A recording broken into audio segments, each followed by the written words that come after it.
Hello दोस्तों, कैसे आप सभी लोग। आप सभी लोगों का स्वागत है हमारे एफजेड एजुकेशन पॉइंट पे। तो उम्मीद होगा कि आप लोग बहुत अच्छे होंगे और अच्छे से पढ़ाई करते होंगे। तो आज हम आप लोगों के लिए वेरी स्पेशल एक टॉपिक लेके आए हैं जो कि मैथ का और 10th क्लास के मैथ का है, जिसको हम बोलते हैं सबसे अच्छा टॉपिक और सबसे अच्छा चैप्टर, जिसको बोलते हैं जिसको बोलते हैं त्रिकोणमिति। त्रिकोणमिति जो कि बहुत ही इंपॉर्टेंट चैप्टर है 10th का, और आप लोगों को बहुत अच्छे से वो चैप्टर पढ़ना पड़ेगा।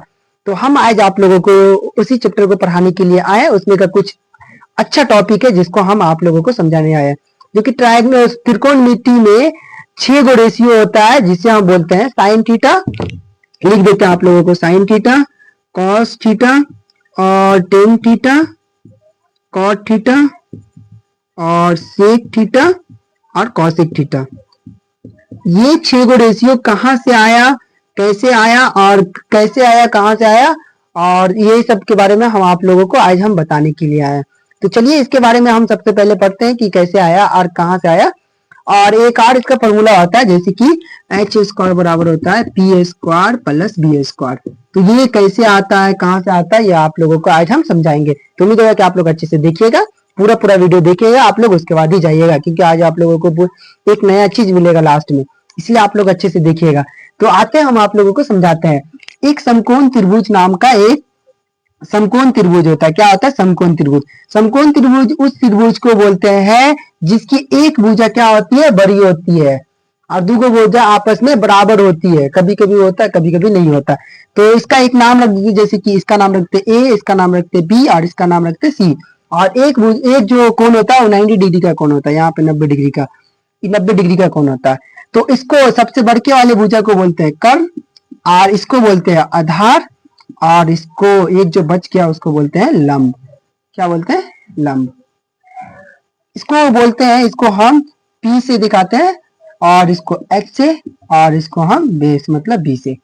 इसी के हिसाब से हम लाते हैं, जैसे कि हम साइन थीटा बराबर होता है, साइन थीटा बराबर होता है, साइन थीटा बराबर होता है P बट्टा H, P बट्टा H। मतलब ये इसका और इसका संबंध होता है, इसका और इसका संबंध होता है। साइन थीटा में किसका संबंध होता है? P का और H का संबंध होता है। इसी तरह कॉस थीटा होता है। क्या होता है?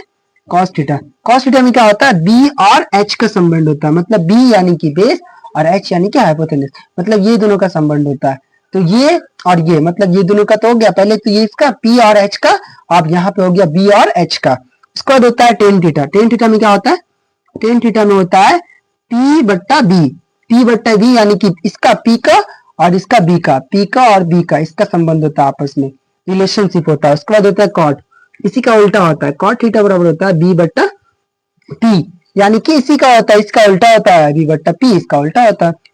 इसके साथ आता है फिर जो इसके बाद होता है, जिसको बोलते हैं हम सेक थीटा। क्या बोलते हैं? Sec theta. सेक थीटा क्या होता है? सेक थीटा उल्टा होता है कॉस थीटा का, कॉस थीटा का। तो इसका उल्टा कर दो, मतलब कि H ऊपर और B नीचे। तो H और B का संबंध, H और B का संबंध, H और B का संबंध मतलब इसका संबंध, इसका उल्टा संबंध आपस में, मतलब उसके बाद होता है कॉसेक।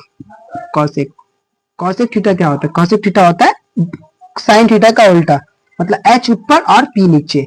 तो इसका संबंध होता है H का और P का, मतलब आपस में इसके आगे और कुछ नहीं हो सकता, क्योंकि तीन ही तो होगा, तीन को तो कौन है, इसका आपस में एक बार होगा, फिर उसका उल्टा होगा, फिर इसका एक बार होगा, फिर इसका उल्टा होगा, फिर इसका एक बार होगा, फिर इसका उल्टा होगा। मतलब तीन का क्या हो सकता है? तीन का दुगुना क्या हो सकता है? 6, इसलिए 6 गो रेशियो, इसीलिए इससे ज्यादा रेशियो नहीं हो सकता है। तो उम्मीद है कि क्या आप लोगों को समझ में आया, क्योंकि त्रिभुज का 3 ही गो कोण होता है। 3 गो कोण होगा तो इसका अगर एगो का सीधा करेंगे, फिर उसका उल्टा करेंगे, फिर उसका सीधा करेंगे, फिर उसका उल्टा, मतलब क्या हो सकता है? मैक्सिमम कितना हो सकता है? 6 गो हो सकता है, इसीलिए इसका 6 गो रेशियो होता है। Sine theta, cos theta, tan theta, cot theta और सेक थीटा और कॉसेक थीटा। ये उम्मीद है कि आप लोग अच्छे से देखिएगा और अच्छे से आप लोग याद कीजिएगा। तो थैंक यू सो मच आप लोगों को लेक्चर देखने के लिए और ज्यादा से ज्यादा इसको शेयर करने के लिए।